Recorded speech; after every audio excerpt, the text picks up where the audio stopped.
So this Craftsman lawnmower is only about a year old, a little bit more. And it's already presenting the common starting issues that these Briggs & Stratton engines do. I've got several videos on how to deal with this, but this is specifically for a Craftsman mower, for those of you that are looking for a Craftsman mower, not a Troy-Bilt or whatever. Basically, what you're going to have to do is get into the carburetor and clean the jets out or replace them. If you want to replace them, that part number is in the description. But you can just clean them out if you want to save some money. First thing you're going to do is pull the air filter cover off, as well as your air filter. And now I'm going to get the proper tools. We're going to remove the air filter box and pinch off this fuel line. So the guy that brought me this to fix it, he already told me the symptoms on what was going on. And honestly, the problems with these are so common that whenever I get one of these in and it's a non-starting issue, it's 9 times out of 10.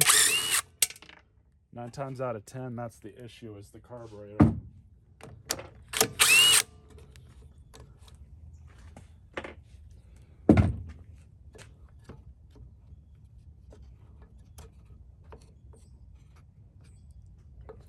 So you just undo it right there with that PCV line. Now you might get some fuel, but if you don't care, don't worry about a rag. But you can get these from Harbor Freight or Amazon. They're just fuel line pinchers, or whatever you want to call them, fluid line pinchers. So I like to pinch these about right there.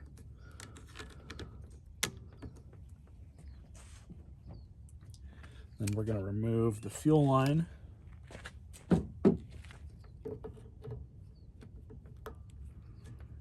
Just move that back, just like so. Now we'll pull the carburetor a little bit.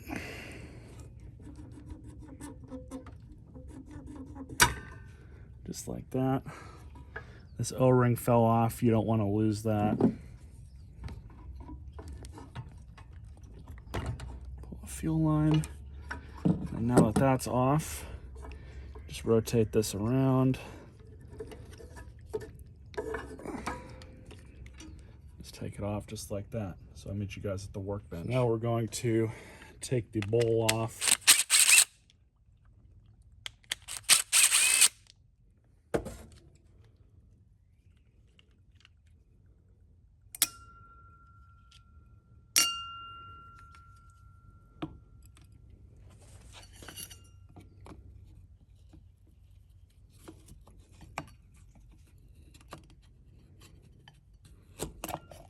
Just like that. So check the float. That's good. So with these, you can pull the pin out. This probably isn't where the issue is, but I'm just pulling it out to inspect things. You do want to be careful though, because it is plastic. There's our needle. So clean this up.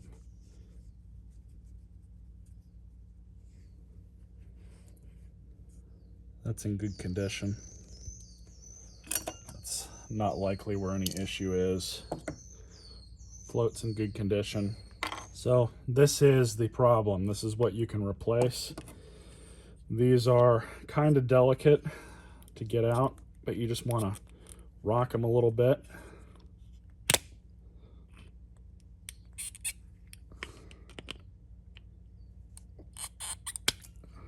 And they do come out just like that. Now, it's very likely our issue is right here. However, you want to take this apart just like this.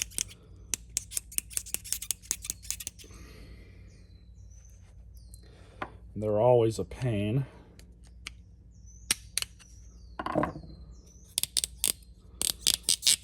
But you just undo them. And actually, these holes down here are plugged up, so that's a problem. We'll fix that. And we'll run the wire through there too, even though that's perfectly fine. So what I like to use that's easily attainable for people are these welding tip cleaners. You can get these at Harbor Freight in their welding section. Just ask them if they if you don't see it immediately. But all you're going to do is just get the proper size tip. You can start with the smallest one. I can't recall what the individual sizes are offhand, and you're just going to run the tip on through just like that.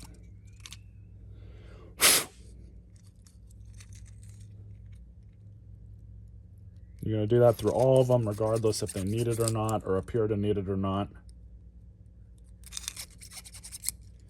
So now we can see through that bottom one right there. It's kind of plugged up before.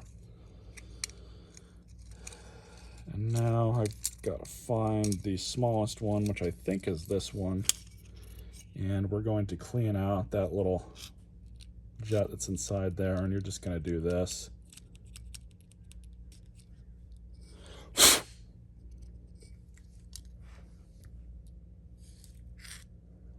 So now we can kind of see through it. It's pretty irritating the way Briggs has made these engines to be like this, and I'm actually going to try and widen it just a little bit. So after you're done, you just put everything back together the way it came apart. And while I'm at it, so I don't forget, I'm going to clean this one out too.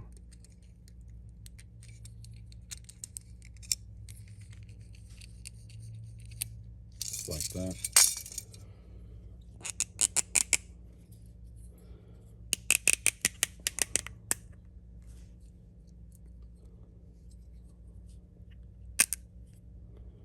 Goes back on and in place. You do need a heavy hand to put this back together, by the way. So here's another thing, another tip when you go to reinstall this back together. If you get your carburetor back together and it leaks and it starts just pissing fuel out of the air filter hat, your problem is that white donut ring right there. So that, you can't really see it too well, but there's a hole that goes through it that you can see right through here that this ends up going through. So what you want to do, and I'll see if I can pop this out so I can better show you guys. It's not hard to pop out, by the way. If you drop the carburetor, it'll just fall out just like that. So it's got this hole in it, and it basically goes in just like that. So if you get this thing cocked a little bit, or if it's not seated correctly and it's just like this or hardly in, your float will not seat correctly and your carburetor will leak gas out of the air filter box. So if your carburetor is doing that, check this and make sure it's right, because I'm almost certain that's where your issue is. So when you do go to install this, if it does fall out, see where the hole is, and the hole here, you're just going to line it up, kind of stick it in as best you can.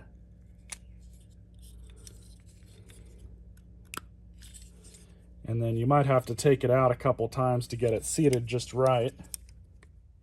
But you want to make sure that that notch there that we were talking about earlier is lined up. And then you just push it on through. You can see that that hole has a little bit of white in it from the inside of that. So all you do now is reinstall this. And again, when you install this, you want to make sure that, and you can see it through here, that it goes up all the way. So this can only go in one way, but the easiest way to remember how to do it is this little O-ring right here. There's a little cup in here. You can see it right there. That's where it goes. So you just put that back in. So you're watching up here. Snap it in place. You can now see the little nub sitting right there. So it's in and seated correctly. So there's a little bit of debris in this. I'm not sure if that's just bubbles that's in the residual fuel or not, but I'm going to spray that out. All right, so the bowl is all cleaned up. So now we're going to put the float and needle back in.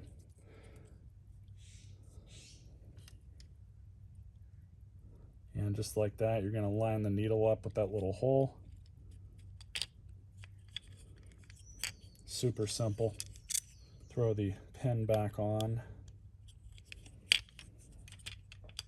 You will have to kind of monkey around with it a little bit.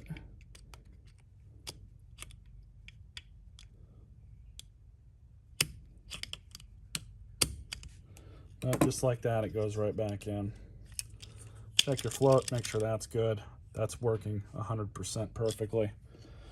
So again, with this, it can only go on one way. And if I can show you guys, so it's going to go on like that. Rotate it around.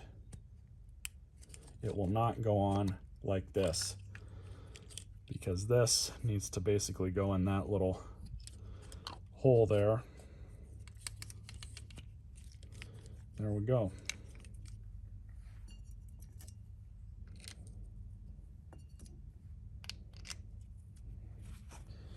So when you go and put these back together, you want to be really careful not to strip these out. They're plastic.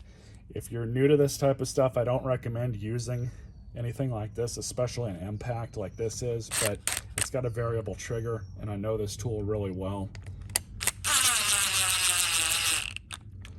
But you just take it down so tight,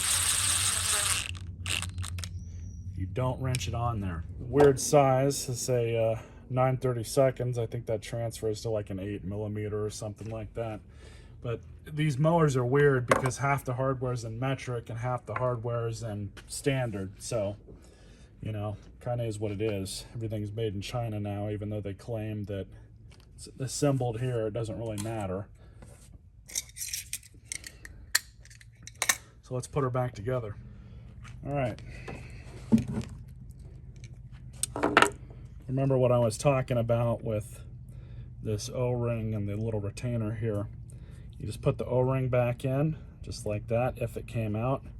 You can always check these O-rings, make sure they're okay. Sometimes they rot out. Can't remember if this goes with the flat side in or not. I don't think it really matters. But you just press that little guy back in, make sure it's flush. And then when we go to reinstall it, you hook up your linkage first. Get all that crap off of it.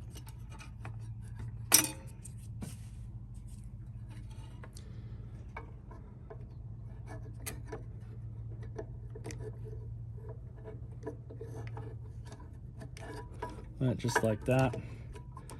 And it goes back on.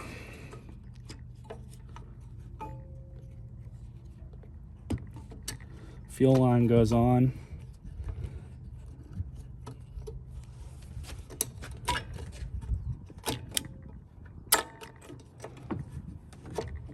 Just like that. So we're going to move that fuel clamp back up.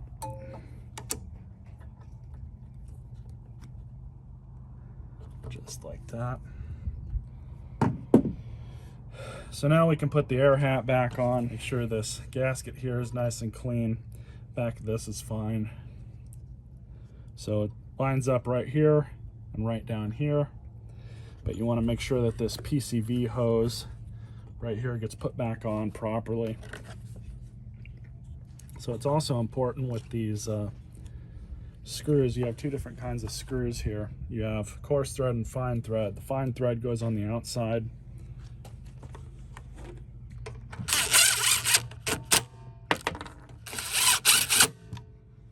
Just like that, not too tight.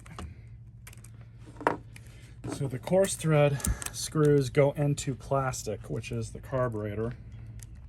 And again, be really careful when you're putting those through. I'm just tightening them so tight.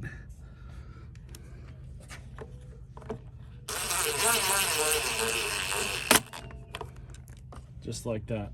No more is needed. He did mention to me that he washed out this filter with some soapy water.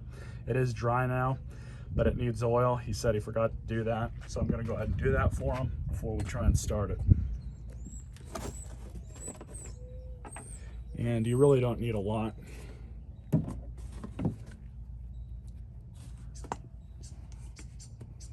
But just like that, you just squeeze it in. Probably about a tablespoon, maybe a little bit more is good enough.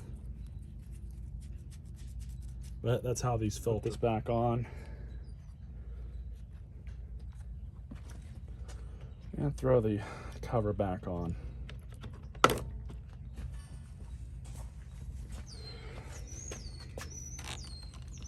Let's get it off the truck and see what happens.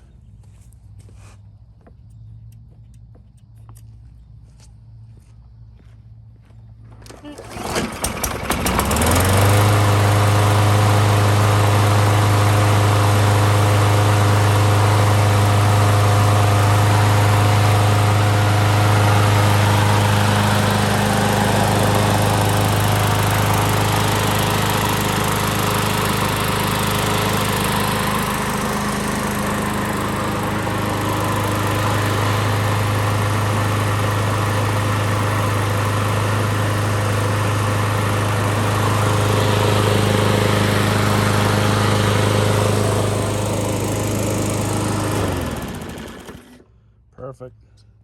That's all it needed. So now I'm just going to wipe it off and get it ready to go back to them. Hope you guys enjoyed this video.